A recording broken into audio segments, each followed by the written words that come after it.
இன்றைய பதிவில் வரக்கூடிய குரோதி ஆண்டு தமிழ் புத்தாண்டு இந்த ஆண்டு முழுவதும் உங்களுக்கு எப்படி இருக்க போகுதுங்கிறத தெளிவாகவும் விரிவாகவும் பார்க்க போறோம். குறிப்பா இந்த வீடியோவை 3 பாகமா பிரிச்சு சொல்லியிருக்கோம்.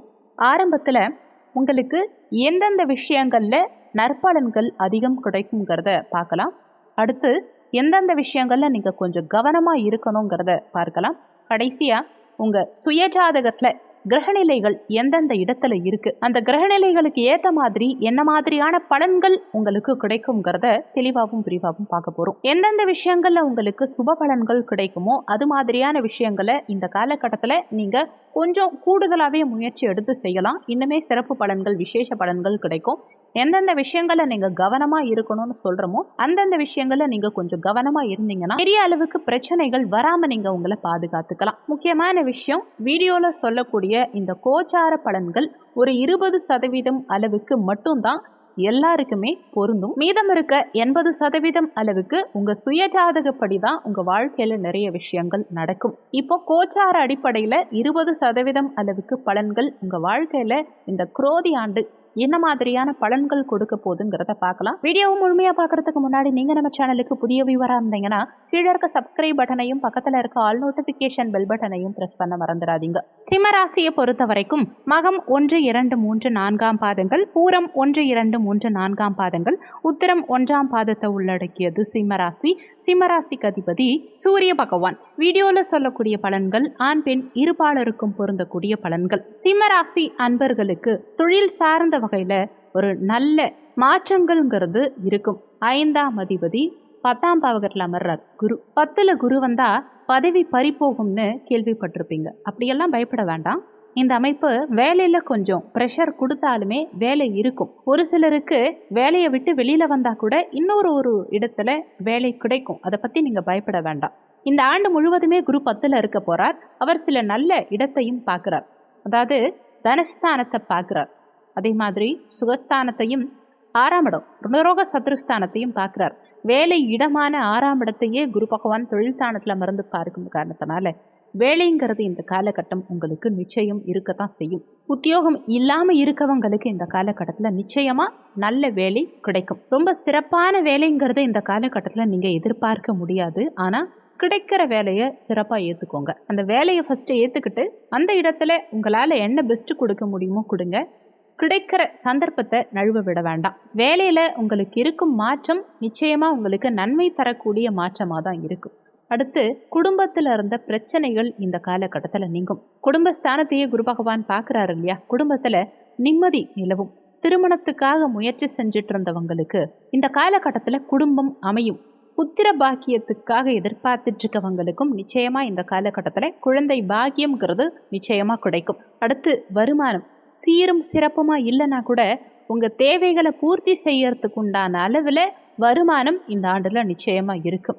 கையில பணவரவுங்கிறது இருந்துகிட்டு தான் இருக்கும். பொருளாதாரத்துக்கு பெரிய அளவில் ஒரு தட்டுப்பாடு ஒன்றும் இருக்காது. ஒரு சிலருக்கு சொந்த வீடு கனவாவே போயிருக்கு. அப்படிப்பட்டவங்களுக்கு சொந்த வீடு வாங்கறதுக்கு உண்டான அமைப்புகளை கொடுக்கும். ஒரு சிலர் வீடு கட்டி இருப்பீங்க, ஆனால் பாதியில் அப்படியே வீட்டு பணிகள் நின்று இருக்கும். கட்டுமான பணிகள் நிலுவையில் இருந்திருக்கும். அவங்களுக்கெல்லாம் மீண்டும் அந்த கட்டுமான பணியை தொடங்கிறதுக்கு உண்டான அமைப்புகள்ங்கிறது சாதகமாகும். ஒரு சிலர் இந்த காலகட்டத்தில் நீங்கள் இருக்கும் வீட்டை பழுது பார்ப்பீங்க. இடம், பூமி, மனை, நிலம், வீடு இதையெல்லாம் வாங்கறதுக்கு உண்டான அமைப்புகள், சுகபோகங்களை பெருக்கிக்கிறதுக்கு உண்டான அமைப்புகள், அசையும் அசையா சொத்து சேர்க்கறதுக்கு உண்டான அமைப்புகள்ங்கிறது இந்த காலகட்டத்தில் சாதகமாக இருக்கும். பெண்களை பொறுத்த வரைக்கும் ஆபரண சேர்க்கை நிச்சயமாக இருக்கும். நிறைய நகைகளை வாங்கி சேர்ப்பீங்க பெண்கள். மாணவர்களை பொறுத்த வரைக்கும் கல்வியில இருந்த மிக கடுமையான மந்த நிலை கொஞ்சம் மாறும். சுத்தமா படிக்காம இருந்த குழந்தைகள் கூட இப்போ கொஞ்சம் படிக்க ஆரம்பிப்பாங்க. டாப் லெவல்ல போவாங்களாங்கிறத அவங்க சுயஜாதகம் பார்த்தா தான் தெரியும். ஆனா முன்னாடி இருந்ததை விட இப்போ ஒரு நல்ல மாற்றம் மாணவர்களுக்கு படிப்புல நிச்சயமா இருக்கும். கல்வியில ஆர்வம் அதிகரிக்கும். கொஞ்சம் டல்னஸ் நீங்கும் இந்த காலகட்டத்துல.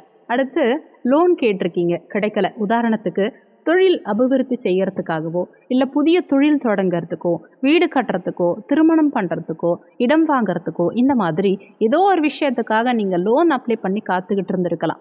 ஆனால் கடந்த காலகட்டங்களில் உங்களுக்கு லோன் கிடைக்காம இருக்கலாம். இப்போ நீங்கள் முயற்சி பண்ணீங்கன்னா நிச்சயமாக லோன் கிடைக்கும். எங்கே கடன் கேட்டிங்கனாலும் மேக்சிமம் உங்களுக்கு கடன் கிடைக்கும் இந்த காலகட்டத்தில். இன்னொன்று, வெளிநாடு செல்ல முயற்சி செய்கிறீங்க, வெளிநாட்டில் போய் தங்கணும், அங்கேயே வேலை பார்க்கணும், இல்லை அங்கேயே தங்கி படிக்கணும், இந்த மாதிரி வெளியூர், வெளி மாநிலம், வெளிநாடு செல்வதற்குண்டான அமைப்புகள் இந்த காலகட்டத்தில் ரொம்ப சாதகமாக இருக்கும். இதுக்கான வெளியூர், வெளிநாடு செல்ல முயற்சி செய்கிறவங்களுக்கு இந்த காலகட்டத்தில் நிச்சயம் நல்ல ஏற்றம், முன்னேற்றம்ங்கிறது கிடைக்கும். பயணங்களாலையும் இந்த காலகட்டத்தில் உங்களுக்கு அனுகூலம் இருக்கும். ஒரு சிலர் ஏற்கனவே வெளியில தான் இருப்பீங்க, சொந்த ஊரை விட்டு, குடும்பத்தை விட்டு தனிச்சு ஏதோ ஒரு இடத்துல வேலை பார்த்துட்டு இருப்பீங்க. அவங்களுக்கு இந்த காலகட்டத்தில் பொருளாதார ரீதியாக நல்ல ஒரு முன்னேற்றம் நிச்சயம் இருக்கும். பூர்வீகத்தில் இருக்கவங்களை விட வெளிநாடுகளில் வேலை பார்க்குறவங்களுக்கு இந்த காலகட்டத்தில் நல்ல முன்னேற்றம், வருமானம் அதிகரிக்கும். உடல்நல தொந்தரவுகளும் இந்த காலகட்டத்தில் ஓரளவுக்கு கட்டுக்குள்ளே வரும். ஏன் இந்த ஓரளவுக்கு சொல்கிறோன்னா, இந்த காலகட்டத்தில் உங்களுக்கு சனியும் ராகுவும் சற்று சாதகமற்ற நிலையில தான் இருக்காங்க.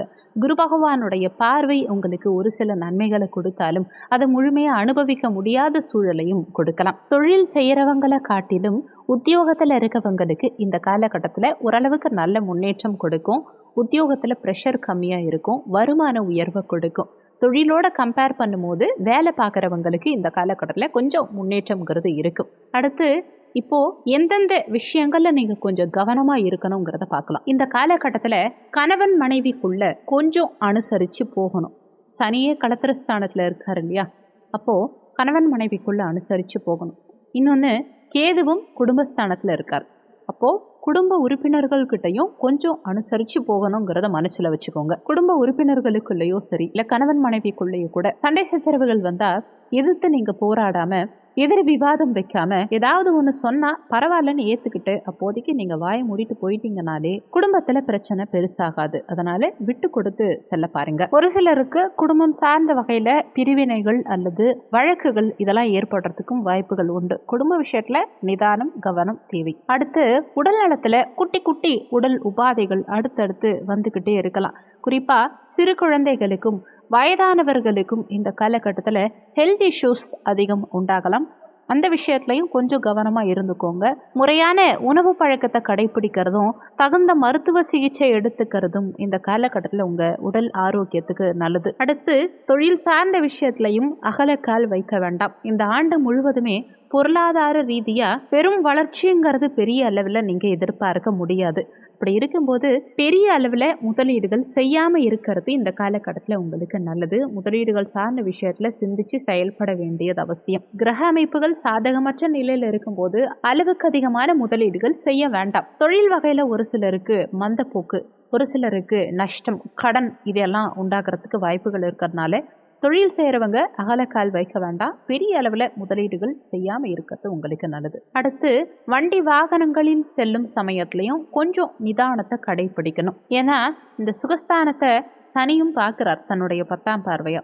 அப்போது வண்டி வாகனங்களில் செல்லும் சமயத்தில் ரொம்பவே நிதானம், கவனம் தேவைப்படும். தொழில், பொருளாதாரம், குடும்ப வாழ்க்கை, ஆரோக்கியம், இந்த விஷயங்கள்ல மட்டும் நீங்க இந்த காலகட்டத்தில் கொஞ்சம் கவனமா இருந்துக்கிட்டீங்கன்னா பெரிய அளவில் தொந்தரவுகள் ஏற்படாம இந்த காலகட்டத்தில் நீங்க தப்பிச்சுக்கலாம். ஏன்னா இது சார்ந்த விஷயங்கள்ல தான் உங்களுக்கு பிரச்சனைகள் வரும் இந்த காலகட்டத்தில். அடுத்து, உங்க சுயஜாதகத்துல எந்தெந்த கிரகநிலைகளின்படி உங்களுக்கு என்ன மாதிரியான பலன்கள் கிடைக்கும்ங்கிறத பார்க்கலாம். உங்க சுயஜாதகத்துல ராசி கட்டத்துல ரிஷப ராசியில குருவோ, சுக்கிரனோ, சனியோ அல்லது புதனோ, இந்த 4 கிரகங்களில் தனித்தனியாக இருந்தாலும் சரி, ஒன்றோ அல்லது ஒன்றுக்கு மேற்பட்ட கிரகங்கள் இருந்தாலும் சரி, இந்த 4 கிரகங்களில் எந்த கிரகம் இருந்தாலும் இந்த காலகட்டத்தில் உங்களுக்கு கெடுப்பலன்கள் வெகுவாக குறைந்து நற்பலன்கள் அதிகமாக கிடைக்க ஆரம்பிக்கும்.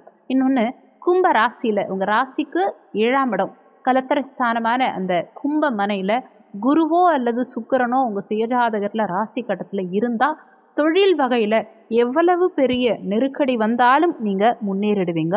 பொருளாதார வகையில் முன்னேற்றம் அதிகரிக்கும். தொழில் ரீதியான வருமானம் ஆட்டோமேட்டிக்காக உங்களுக்கு அதிகரிக்கும் இந்த காலகட்டத்தில். இப்போ வீடியோவில் சொல்லியிருக்க மாதிரி நற்பலன்கள் கிடைக்கும் இடத்துல கொஞ்சம் உழைப்பு அதிகப்படுத்துங்க. கெடுபலன்கள் கிடைக்கும் விஷயங்களில் கொஞ்சம் கவனமாக சிந்திச்சு செயல்பட பாருங்க, அவ்வளோதான். இப்போது இந்த ஆண்டு சிறப்பாக அமைய நீங்கள் செய்ய வேண்டிய பரிகாரம் என்னன்னு பார்த்தா, காவல் தெய்வ வழிபாடு செய்கிறது சிறப்பு. உதாரணத்துக்கு கருப்பசாமி, ஐயனார், சுடலை மாடன், சிவாலயத்தில் இருக்கும் கால பைரவர், இந்த மாதிரி உங்கள் வீட்டு பக்கத்தில் எந்த காவல் தெய்வம் இருக்கோ அந்த காவல் தெய்வத்தை சனிக்கிழமை தோறும் சென்று வழிபாடு செய்யறது சிம்மராசி அன்பர்களுக்கு இந்த காலகட்டத்தில் முன்னேற்றத்தை கொடுக்கும். இந்த வீடியோவில் உங்களுக்கு ஏதாவது சந்தேகம் இருந்தால் கீழே இருக்க கமெண்ட் செக்ஷன்ல சொல்லுங்க. நன்றி. மற்றும் ஒரு நல்ல பதிவோடு மீண்டும் உங்களை சந்திக்கிறோம்.